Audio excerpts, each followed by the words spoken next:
we know that people can be led to buy almost anything.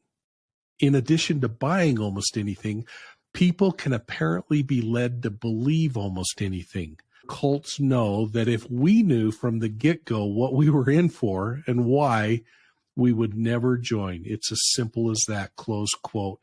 Well, like you were talking about, NXIVM wasn't filled with weak and impressionable people. I mean, these were people who had been successful, were successful, are successful, actresses, heiresses, sons and daughters of presidents. How were these folks recruited, and what role would they eventually play as influencers in the group? Well, I think there were three ways to be an influencer. One is to have some prestige or money. The money ran the cult. The heiresses of the Seagram's fortune were the principal funders. I would estimate they threw in at least $100 million each. Then there was people with some prestige. The son of the president of Mexico and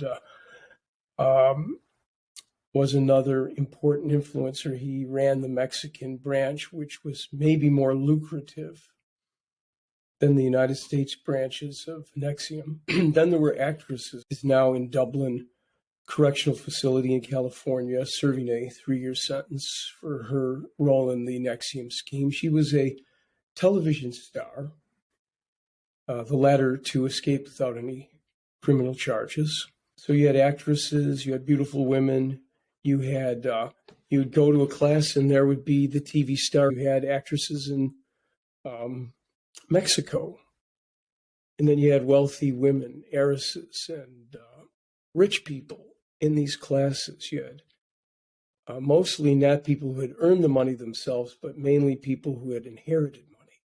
I think people who had earned money would be less susceptible, a little more street smart about what was being offered. But but I can't negate, and I will not dismiss the claims of people who took the classes who said they genuinely got something out of it. So the influencers were fame and fortune.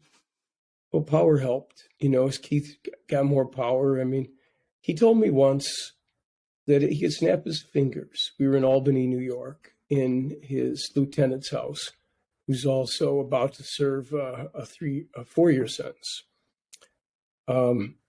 He said, I could snap my fingers and within 20 minutes, I could have 80 to 100 people meet me anywhere I say to listen to me speak about anything